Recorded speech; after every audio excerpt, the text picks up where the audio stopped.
So in today's video, we are in Wales. We've come to Ffestiniog and we're going to explore an underground slate mine. In the year I was born, 1999, Maenofferen underground slate mine closed.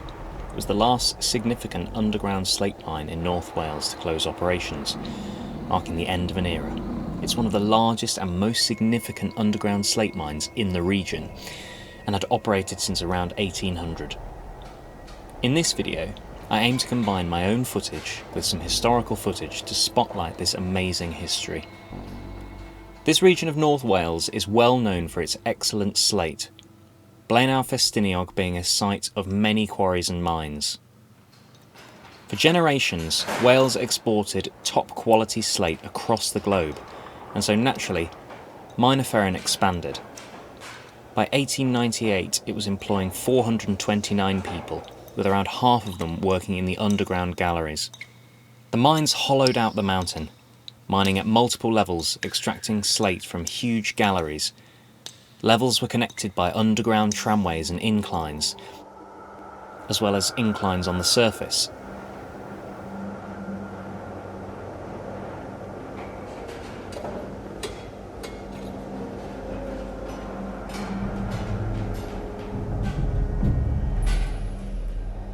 The Slate Mill is still in existence on the mountain today, where slate was processed into the saleable product we see on roofs today.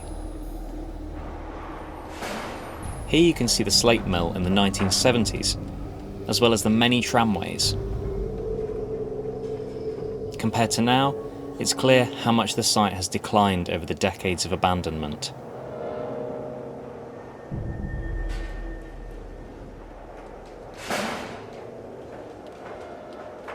Here are the remains of a slate dressing machine, and here's that same machine in action while the mine was still operating.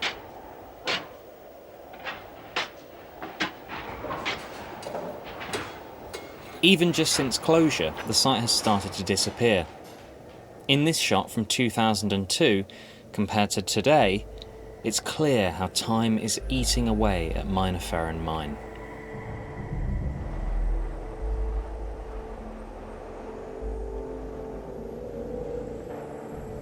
Here we see the main incline down to the town below.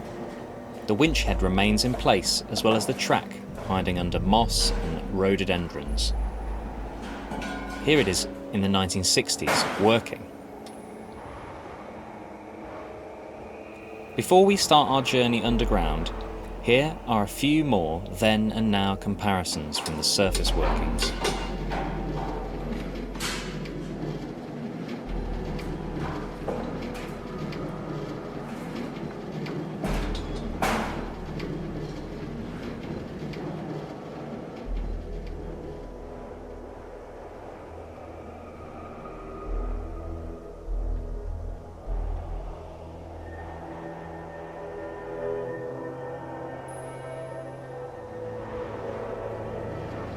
Over time, particularly following the economic downturn in Europe after World War II, demand for Welsh slate fell, and the number of people employed exceeded the labour required, and thus unemployment rose.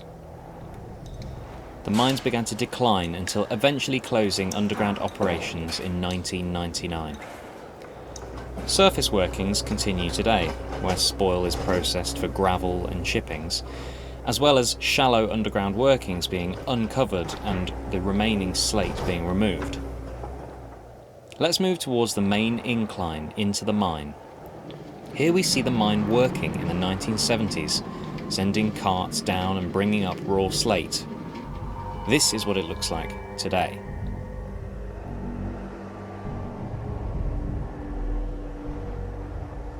Some clips from Adam from 2003 show off the amazing winch house before it was covered up.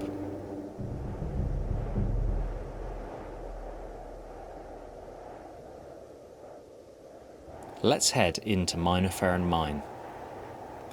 I've been into Maenofferen on 3 occasions, and this time we wanted to capture some of the scenes underground to document the site.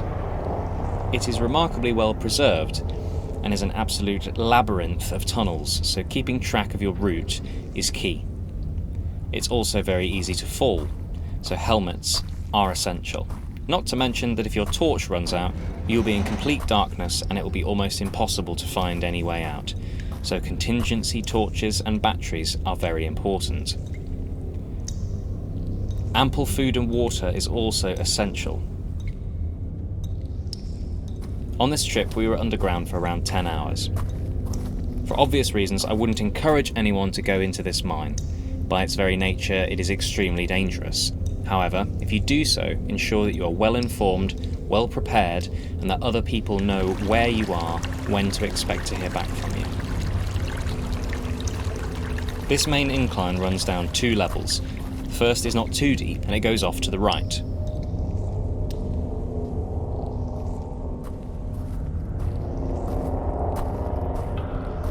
There are many sudden and deadly drops in this area.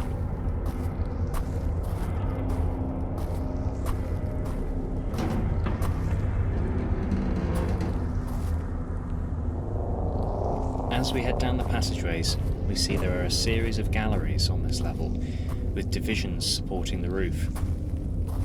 It's eerie, and as you get deeper into the network of tunnels, you start to get a sense of what working down here might have been like. It's quite an oppressive environment. We came to a steep incline, a route we have taken before, but today we turned back to explore another area.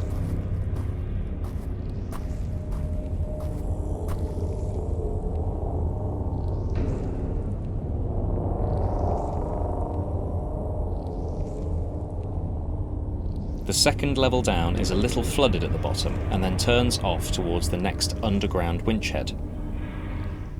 This is the last point where daylight will be visible. It is actually still very shallow in the grand scheme of the mine, which goes over 1,000 feet deep.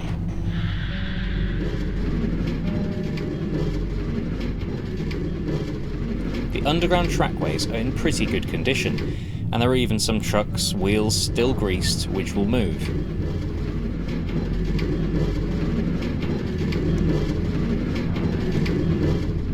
Any organic matter left in the mine rapidly decays, with mould taking over. Water is a problem in the mine, and so an extensive network of pumps was built to remove it. The pipework is readily visible, but no longer working, and so some areas are quite flooded. There's all kinds of artefacts in the mine, which make exploring even more fascinating. Some look like they haven't been moved since the last miner placed them there. We've now reached the first underground winch head on our route. From here there are many possible routes. We explored a number of them.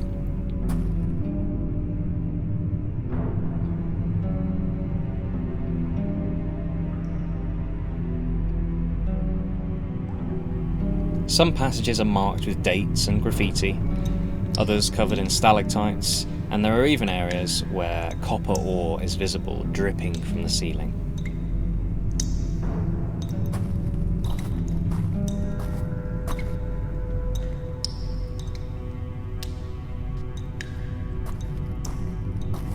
We eventually ended up at a more modern winch head at the top of a very large incline and stopped for a break, where we rested and took in the atmosphere.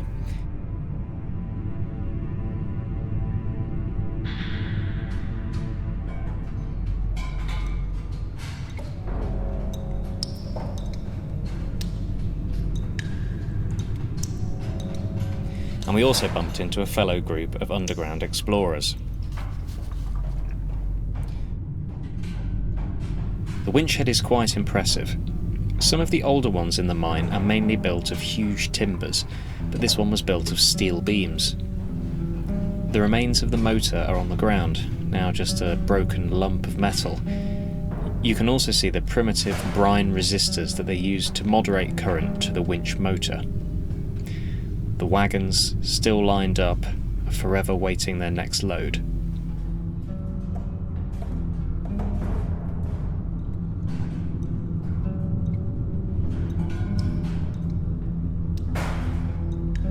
Point system of the trackway was still working perfectly.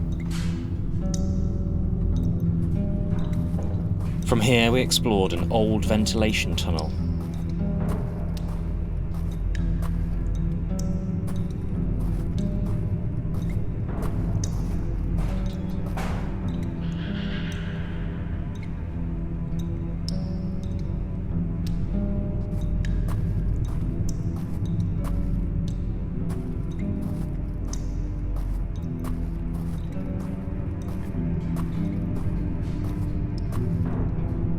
By the 1990s, there were only around 8 men working in Maenofferen, using methods little changed from the centuries before them.